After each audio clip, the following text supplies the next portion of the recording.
Just by the way that you also worked at Adidas, I also worked course. for Adidas, which was rad. And it was kind of the pinnacle of, if you're going to be, it's like basically Nike or Adidas. It's sort of the pinnacle of, let's call it, it's not fashion, but like it is kind of fashion, but apparel, And I was like, okay, footwear, I have done it all. Yeah. I have been from the tiny to the large. And I'm like, now we came back to LA. My poor husband, drug him back and forth. And he's just down for the ride. He was down for the ride. I mean, he was here. He was in LA a lot as it was like dumping snow in Portland and sending me pictures from Manhattan Beach. And I was like, if you send me one more picture, don't come home, as I'm shoveling snow off the car. It was another incredible, spent a lot of time in Germany, spent a lot of time learning how to navigate these, really big brands and pretty high level of professionalism. So overall, it was okay, I did that thing. I realized that I should never leave Los Angeles again. It is where I live. So when I came back, I was like, I can't go back to fashion. I'm done. It's I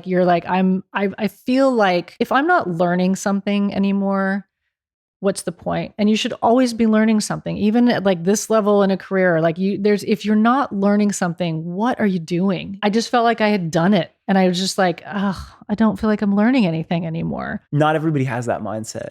Not everybody gets that far and will still push themselves and take risks because they're not learning. You've clearly had some times in your career with status and titles and I'm sure salaries where you could just put your feet up and be like, we're chilling. We don't need to do the learning thing anymore. We're chilling. But I will say this too. This is another, my old lady words of wisdom. The higher up you go, the more they own you. So everyone wants to, be a manager, a director, or this, or that. The more the more senior you are, the more that's expected of you, the more you need to deliver, the more you're on the hook for the results of the company. If you lead teams, you are. So that's the sort of other thing about kicking up and chilling. At Omaze, the leadership team, we worked 7 days a week. Wow. We never, it was very rarely that we had time to stop. And it's and I think that's one thing. It's as you think about this, that's crazy. That's think about that as you want to grow. There might be a point where you're I'm good here. I don't want all the responsibility. That's that's definitely again, love this podcast because I selfishly get to learn so much. And you said that to me and I'm like, yeah, damn. And it might be okay. And it might also be the company and it might be the leadership. And it really does all start with the top. But, it's something that I learned. I was this all sounded really glamorous. And and then when you have that responsibility and you're that high up and the results are tied directly to your name, you're there on the hours and the days. And you're just okay. Yep. You got to be there.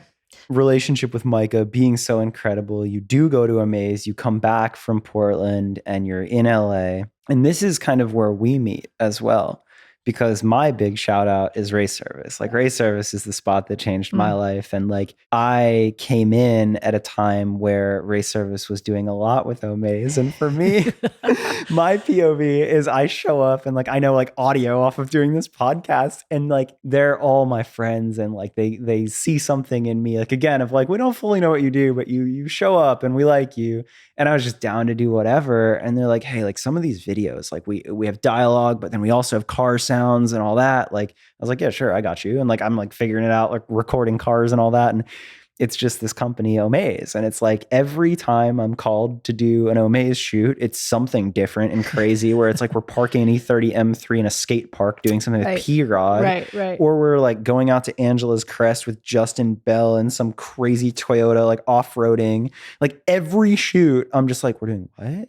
And then I end up meeting you and I'm you're our Omaze person. You're the one that lets us get these crazy cars and do this fun stuff. And it was this moment where, hey, it's Andrew, the host of Where Are All My Friends? I hope you liked that short clip. If you did, the full episode is out now and you can watch it or listen to it anywhere where you watch or listen to podcasts. Go check it out.